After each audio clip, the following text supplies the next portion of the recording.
Fatih. Elçin.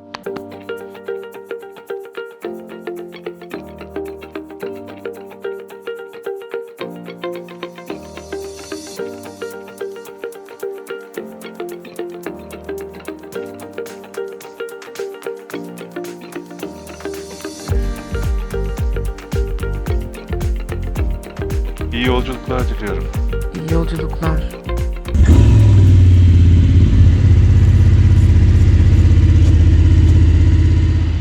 Ah, bizim kahvaltıcının önünden geçeceğiz.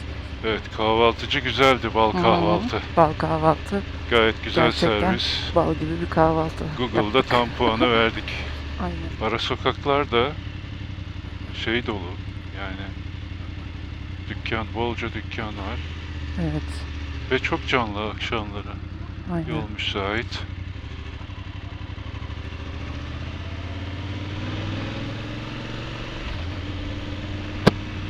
Serin. Ama akşam serin. Evet, Ay, sabah Eskişehir serin. gerçekten serin. Kaskımı kapattım hemen. Ben benzin istasyonunda belki üstüme içliği giyebilirim. Öyle mi? Biraz Kollarımdan serin mi esiyor. geldi? Görüşmek üzere Eskişehir.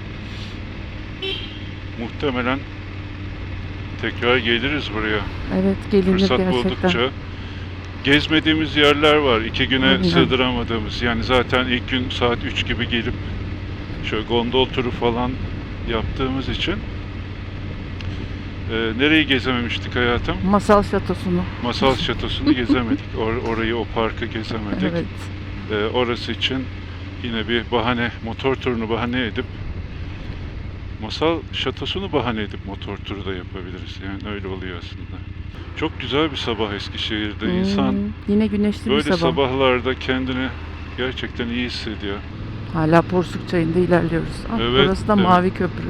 Mavi. Köprülerin renklerinin farklı olması çok güzel. Evet.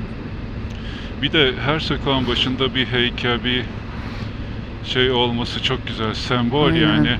Mesela kaplumbağa var, ayı var. Değil mi? Ayı Bir var. sokağın Salyangoz başında var, dedikoducu evet. teyzeler var. Çekirdek çitleyen eşek. Çok manidar. Aynen. Neymiş? Çay kenarında durup çimenlere uzanıp çekirdek çitleyip etrafı kirletip bırakan Evet. insanlara ufak bir mesaj. Mesaj. Anlayana. Büyük Anlayana, bir mesaj değil mi? aslında. Evet.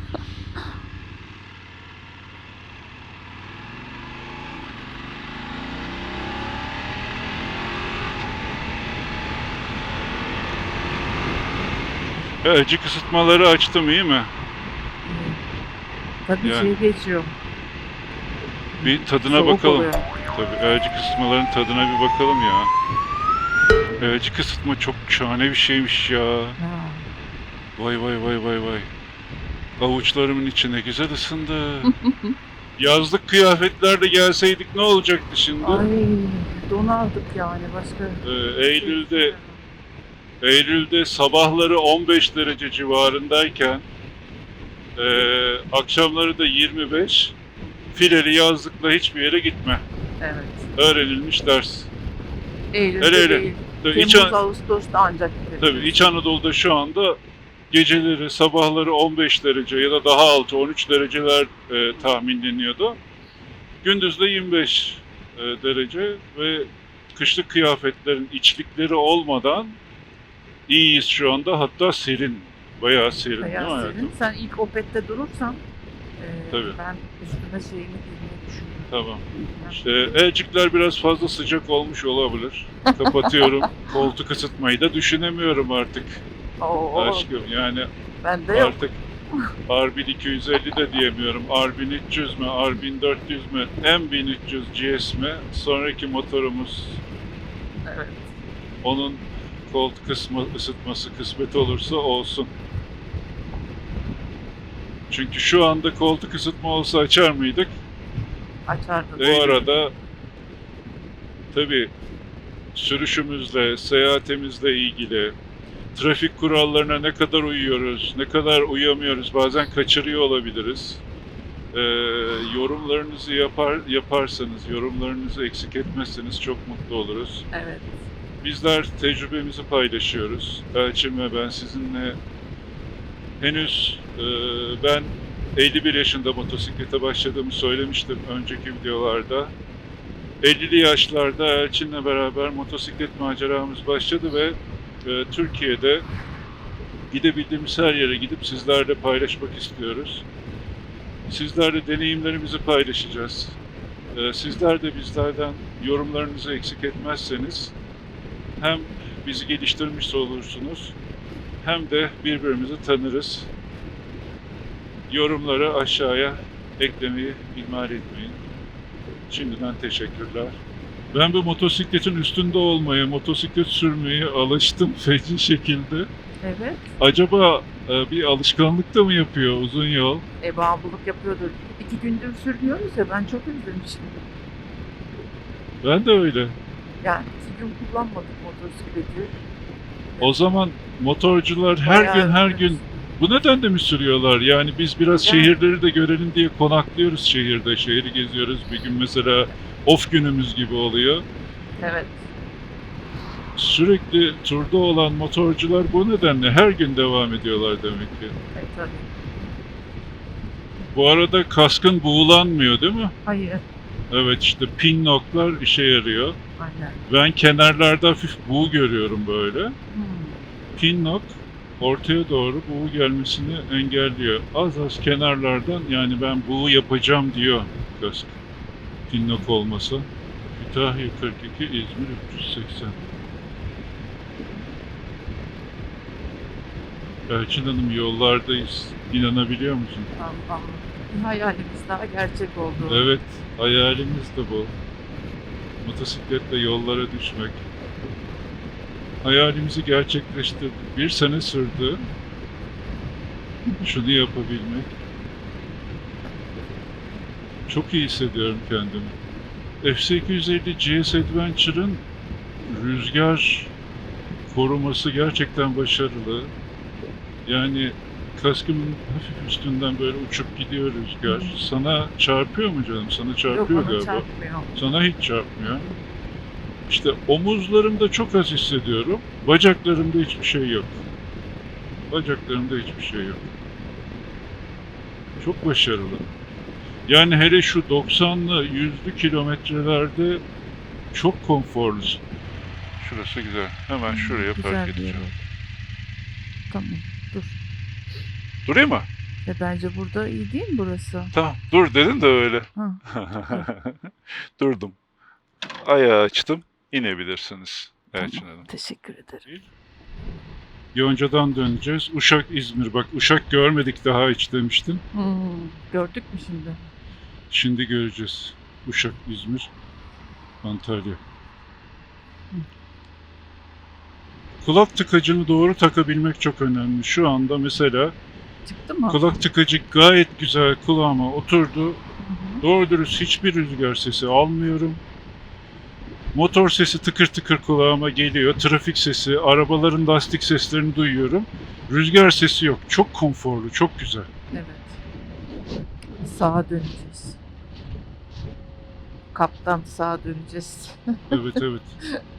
Ben de onu fark ettim. Basıp gidiyordum Antalya'ya yine. Seni Yani. götürdü oraya doğru. Alışkanlık ben hep Aynen, buralarda Antalya'ya alışkanlığın. doğru gidebilirim. Büyük risk. Korkma, ben varım. Doğru yöne gitmemizin garantisi Artçı Elçin. İşte ilk defa hayatımda gittiğim bir yol burası. Evet. Beynimiz bir Açtım. şaşıracak, bir şaşıracak. Şimdi bu hız nasıl hayatım? Hız mı? Evet, İyi. 90. Kaç? 90 90'la iyi bence. gidiyoruz. Cruise kontroldeyiz. Yol müsait. İyi, tamam, çok güzel. Asfalt güzel. Rüzgar rahatsız edici derecede değil. Gayet iyi gidiyoruz. İnanılmaz konforlu şu anda. Güzel. Yani Maşallah. kollarım rahat. Elciklerin üzerine elimi koydum pamuk gibi. Motor gidiyor kendi kendisine. 90 kilometre hızla. Etrafı çok daha rahat tarayabiliyorum. Evet. Bir de inanılmaz ekonomik gidiyoruz şu anda. 6. vites düz yolda 90 kilometreyle. Yani uzun yolda gidebileceği bu motorun ekonomik hızlardan birisi. Güzel. Ben bu hızı seviyorum. 90-100 Evet. iyi. Bu arada 100, 110, 120'de de çok konforlu. 120'de Biraz Ee, şey oluyor, çarpıyor bizi. Evet. çarpıyor rüzgar. 120-130'a çıkmamın sebebi biraz trafik olduğunda öne doğru gitmeye Evet. çalışıyorum Elçin. Evet, evet. Yani trafikle ilerlememeye çalışıyorum. Araçları geçiyorum. Tabii araçlar çok hızlı olduğu zaman da onlarla didişmiyorum. Geçiyorlar beni. Aynen. Sadece biraz trafiği gördüğüm zaman öne doğru atılıyorum. O hızlara o zaman çıkıyoruz. Şimdi etrafa baktığım zaman önü tarayabildiğim rahatlıkla bu hızda tam bir konfora dönüşüyor. Performans değil, konfor sürüşüne dönüşüyor. Ormanlara bakabiliyorum, doğaya bakabiliyorum. Dediğim gibi önümü çok daha rahat tarıyorum. Cruise hızları mı desek buna böyle? Tabii senin de sürerken etrafı görüp keyif alman lazım. Tabii Sürekli canım, tabii. bir yandan etrafı tarayıp bir yandan etrafa bakamıyorsun. Böyle yolu defalarca tarama şansım oluyor. Yani Evet. etrafa da bakabiliyorum, yolu da tarıyorum. Riskleri çok daha tabii yavaşlayınca hızlı analiz ediyorsun. Şimdi böyle de yol bitmez diyebilirsin. Hızlanacağız. Şimdi buranın tadını çıkarmak istedim. Yolda araç yok. Evet. Güzel Saat- bir yolmuş burası. Evet, saat 9:53. Ondan sonra ısı muhteşem. Evet. Hedefimize 80 kilometre kaldı. Yani bir saat sonra bayağı az kalmış. oradayız. Bir mola daha verebiliriz. Evet. Yani basmanın Su hiçbir molası veririz. alemi yok şu anda. Keyifle seyahat edelim. Su molası veririz. Ondan sonra devam ederiz. Şu elini şöyle bırakabilmek var ya, arada bir böyle dinlendirmek için, şu Evet. hareketi yapmak için falan. Oh, inanılmaz. Tabii. Debriyaj çok kolay, her zaman öyle de gazı bırakabilmek, cruise kontrole bayıldım. Sanıyorum yeni R1300'lerde falan artık adaptif cruise kontrol gelecek. O ne biliyor musun? O nedir? Yine cruise kontrol var. Aynı şekilde klasik cruise kontrol. Aha. Bir de ona ek olarak öndeki araca göre mesafeni Ha. ayarlayan, hızını alçaltan, düşüren, tekrar artıran bir mekanizma. Radar. Hı hı. Şuralarda kör nokta uyarısı da muhtemelen gelecek. Hı. Bunlar artık rakip, yani GS'in rakiplerinde olan özellikler.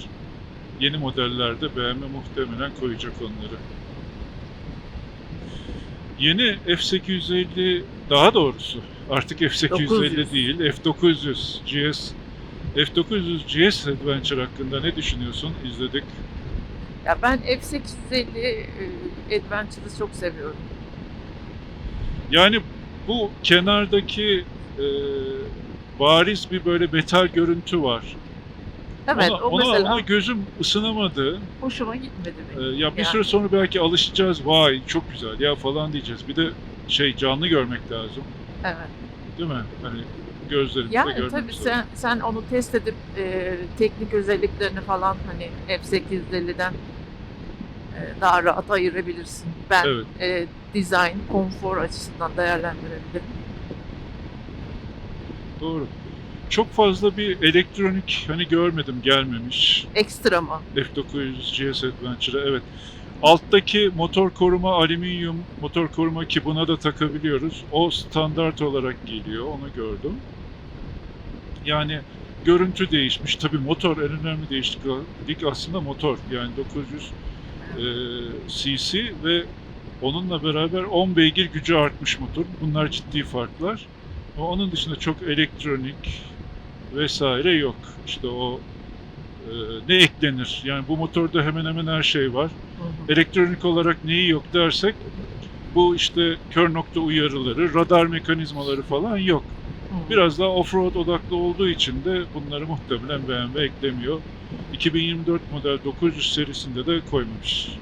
Mesela şu uzun yol tecrübende bizim motorda hangi özellikte olsaydı daha konforlu olurdum dersin? Sabahları koltuk ısıtma. Yani O sabahın köründe elime soğuk vurdu. Yazlık eldiven var. Evet. Hemen yavaşlıyorum. Bir Aha. kontrol noktası olabilir. Evet, jandarma. Jandarma gibi. Yani sabah şey vardı. O sabahın soğuğunda yazlık eldivende elime soğuk vurunca şeyi açtım. Elcik ısıtmayı açtım 1. seviyede ve çok hoşuma gitti. Bu arada yine ilk defa motosiklette elcik ısıtmayı bu sabah açtım ve öğrendim. Çok konforlu bir şeymiş. Elçin çok konforlu. Elin içinden böyle sıcaklık. Oh ne güzel. Uyuşmaması lazım ellerin. Yolda o Tabii. çok önemli. Aynen. Yine ben cruise kontrolü alayım. 90 diyorduk değil mi? 90. Hop şöyle bir tık daha 90. Evet bıraktım. Oh mis. Bu cruise kontrol uzun yolda insana... Candır. Soruna dönelim. Ne olursa daha iyi olurdu bu motor. O kadar. Yani Koltuk ısıtma mı? 21 jant şeylerle ne derler? Ön lastiklerle yatıyor muyuz? Yatıyoruz. Ya bizim hızımızda. Şimdi biz bu motorda 180-200 gitmiyoruz. 130 en fazla işte ve ağırlıklı olarak böyle 90, 110, 120 bandında gidiyoruz. Dolayısıyla her türlü viraja yattık, kalktık. Hiçbir o konuda sıkıntı olmadı. Tepkileri, motorun konforu çok iyi. Motorun konforu çok iyi. Bu arada ben seninle beraber artçılı kullandığım için biliyorsun bu motorun 3 tane, gerçi rally serileri falan da var da standart seriye benzeyen 3 tane serisi var. Bir standart serisi var 87,5 santim yükseklik. Bir tık altı alçak seri var. Şu anda ben alçak seriyi kullanıyorum. Boyum uzun olmasına rağmen benim bacak boyum o kadar uzun değil. Vücudumun üst kısmı daha uzun. O nedenle bir alçak seri bir de ekstra alçak seri var. Ekstra alçak seriyi tavsiye etmiyorlar. Yani BMW tavsiye etmiyor yazmış. Konfordan ödün verirsiniz demiş. Doğru. Kavşağa yaklaştığımız için biraz dikkatli geçtim. Şimdi bu şeyde ise alçak seride ise ki 4 santim yani 83,5'a indiriyor seri yüksekliğini. Konfordan ödün vermiyorsun ama daha alçak kullanabiliyorsun. Şimdi neden bunu yaptım? Yani aslında 87,5 santimi çok rahatlıkla kullanabilecek boyum var. Ayaklarım yere rahat değiyor. Sorun şu. Biz neyi fark ettik Elçin seninle? Motoru artçılı kullandığında, yükselttiğinde motor ciddi yükseliyor. Tabii. Ve o sırada benim ayak uçlarıma doğru tabanları yani ayağımın tabanını yere basamıyorum. Ayak uçlarına doğru kalkıyorum. Bu 2 kişi için konforsuz ve güvenli değil. Güvenli değil. Güvenli konfordan değil. ziyade. Kesinlikle. Tecrübe ettik. Tabii hiç güvenli, aynen öyle. Hiç güvenli hissetmedik. Dolayısıyla ne yaptık? Bir 4 santim alçak seriye geçtiğimde zaten sen yokken oho tek kişilik moda aldığımda motoru neredeyse dizim bükülecek. Yani o derece ayağımın topuğum yere değiyor. Sen oturunca biraz da yük alınca motoru yükselttiğimde artık topuğum yine değiyor. İşte bu çok önemli. Çünkü sen inerken binerken topuğumu yere koyup ayağımın tabanına güç almam lazım. Tabii ki. 250 kilodan bahsediyoruz. Hatta yan ayağı açıyorum emniyetli olsun diye. Sen öyle iniyorsun biliyorsun. Bunları ne yaptık? Tecrübe ettik, öğrendik öyle. Ne yaptık? Devirdik motoru. Benzin istasyonunda yorulmuştuk Şile'de. Evet. Gezdik akşama kadar. Dönüşte yakıt alalım dedik. Daha böyle ne olduğunu anlamadan aa derken motoru yatırdık. Çünkü belli bir açı var. Siz o açıyı biraz geçtiğiniz zaman o 250 kiloyu üstündeki işte Elçin'le benle beraber yüklerle bu motor 450 kilo oluyor. Kim tutacak? Nasıl tutacaksınız? Tık diye yatıyor. İşte onun için biz daha güvenli olsun diye ne yaptık? Bir alçak seriye geçtik. Şu anda muhteşem. Hani uzun uzun anlatıyorum. Bu önemli bir tecrübe. Bunu satış temsilcilerimize de anlattım İstinye'de, Borusan İstinye'de Elçin'im. Çünkü Benzer tecrübe, yani F900 yeni model 2024 alacak olanlar, F850 alacak olanlar bunu bilsinler. Standart o rally seleler falan, tek seleler, onlar ayrı. Onların yükseklikleri daha fazla oluyor. Bakın, alternatifleri alacak olanlara söylüyorum. Ama onun dışında standart o renkteki 87,5 santimlik selenin bir düşüğü 83,5-4 santim daha alçak var. Ben onu kullanıyorum. Bir alçağı daha var. Ama o böyle deve hörgücü gibi gösteriyor motoru. Gerçekten ihtiyacınız varsa, boyunuz kısaysa onu alın. Güvenlik için. Ustalaştıkça o ayağınızı yere koymak, artçınız yoksa ayağınızı böyle ucunu yere basarak kullanabiliyorsunuz. Bir sorun yok. Mesele motoru yükselttiğiniz zaman onu düşünmeniz lazım. O zaman dinamikler değişiyor.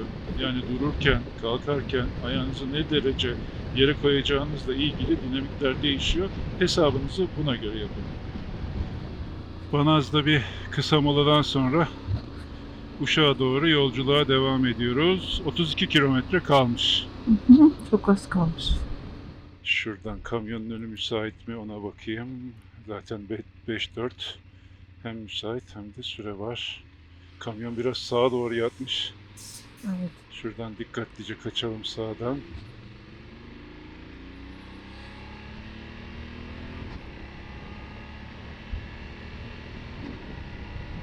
Büyük GS'lerde, büyük abilerinde bu F850 serisinin F900 şu telelever diye bir mekanizma var. Seninle gidelim, onu bir test edelim. Gidelim. Evet. Öve bitiremiyor insanlar. Bayılacaksın diyorlar. Yani ön freni de sıksan araba gibi dümdüz devam ediyor. Hiç dalma yok diyorlar. Tamam, inanıyorum. Yapmıştır mühendisler. Bir böyle onu ne yapalım? Deneyelim diyelim. Evet.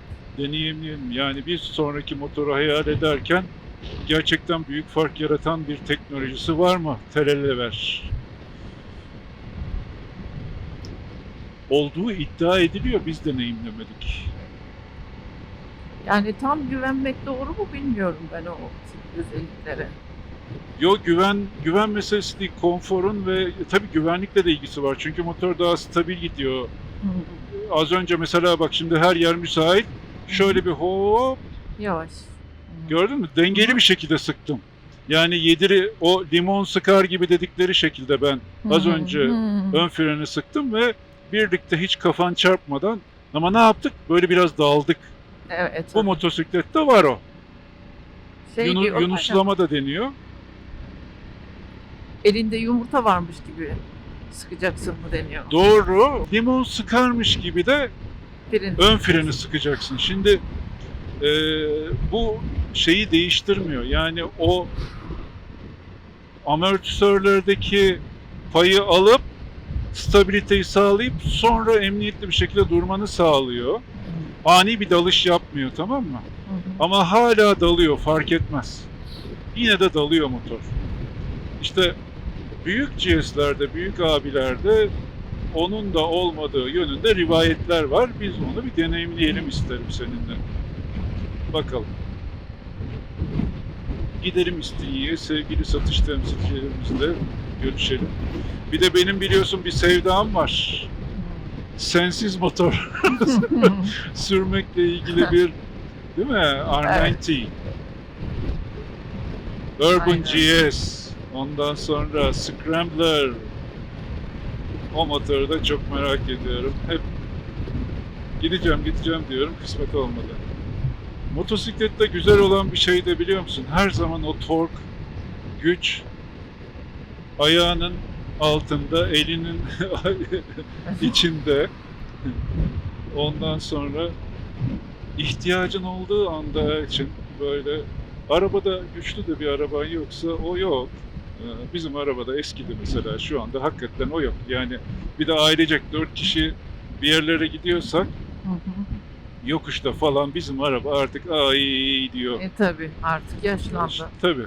Yaşlı Japon oldu Tabii. bizimki. Şurada mesela sola sinyalimi verdim. Bak, öndeki araç çok gidemiyor ama biz gideriz. Amacımız onu sıkıştırmak da değil. Arkadan Yani. selektör de yapmıyorum. Rahat rahat geçsin, sollamasını yapsın. Ondan sonra yokuş da olsa biz uzar giderdik. Uzar giderdik. İşte o güç var ya, o torku motorun belli devirlerde böyle seni yukarıya doğru alıyor mesela tepe yukarı doğru çıkarken. Muhteşem. O duyguya da bayılıyorum. 14 kilometre Uşak olabilir mi karşısı? Evet, aynen 14 kilometre kaldı. Tabelada yazdı. Evet, güzel. Merhaba Uşak, merhaba. Ha, şu sol taraf. Evet. Uşak'tan izleyicimiz var mıdır acaba? Bilmiyorum ki. Olsa da güzel olurdu. Bizi Selam. izleyen, Uşak'ta, Eskişehir'de, bu geçtiğimiz yollarda bizi izleyen varsa, yorumlara yazarsa çok seviniriz. Evet. Tanışmış oluruz Merhabalaşırız, onlarla. tanışırız. Merhabalaşırız. Peki Elçin, tam da Uşak'a gelirken ben sana sorayım. Sen sabah Eskişehir'den çıkınca bana sormuştun. Uzun yolda bu motosiklette istediğin olsa çok iyi olur dediğin bir şey var mı senin artçı olarak? Evet. Kollarımı koyabileceğim bir koltuk. Aman öyle gold, Kolçak. yani öyle Şöyle. ben Goldwing falan olmaz öyle BMW K bilmem neler falan onda var mı bilmiyorum da Goldwing'ler de var. Öyle yok. Yok öyle kolçak. Yok artık. Sen niye ısıtma istiyorsun? Ben niye kolçak isteyemiyorum? Sen nasıl motosikletçisin canım şimdi o kadar da konfor dediysek biraz da Artçı dediğin biraz konfora sahip olacak canım. yani o kadar Şu kolçak. anda halimden yani şu andaki halimden memnunum ben. Peki bir bu sıkıntım motosiklette kolçak yok canım. Başka? Olsa güzel olurdu. Evet. Tamam o zaman Goldwing. Evet. Bir de senin istediğin gibi popo ısıtma, koltuk ısıtma. Isıtıcı değil mi? Ya da şu tutacağım yerlerde ısıtma olsa mesela ne güzel olur tutamaçlarda. Bak evet o tutamaklarda El ısıtma, elcik ısıtma Evet, artık evet. neyse ne Aslında- deniyorsa. ilginç. Evet doğru diyorsun. Uşak. Geldik. Geldik uşağım. 11.28 gibi yine böyle sallana sallana cruise modunda bol molalı Evet. keyfi. Biz keder. 7.30'da mı çıktık, 8'de mi çıktık? Hiç çıkarken bakmadım. Ya bakmadım ona da bakmadım işte öyle bir huyum da yok. Ben yola Hmm. kaçta çıktım. Ya tatilde saat Vallahi. mevhumu gidiyor biraz. Gidiyor yani kaçta çıktım ne kadar hızlı gittim Evet. ne yaptım ne ettim ben onları çok hesaplamıyorum. Sonra Hani ne kadar sürdü onu? şey de tutuyor zaten ya BMW Connected uygulamasında. Bakarız. Çok merak ediyorsam oradan bakıyorum. Kaçta seyahate başlamışız, ne olmuş? Ya yakıt 8'de tüketimi çıksan neymiş? zaten işte 11.30'a geliyor saat. Molalarla 3,5 saat sürüyor. Bundan sonra otel arayışına geçeceğiz. Bu sefer Hı hı. rezervasyon yapmadık. Biraz böyle ne yapalım hayatımıza risk risk alalım dedik. Öyle mi Elçin? Evet. Otel rezervasyonu bile yapmadık. Vay büyük olay yani. Düşünsenize. Doğaçlama. Otel. Gelişine. Evet. Neyse.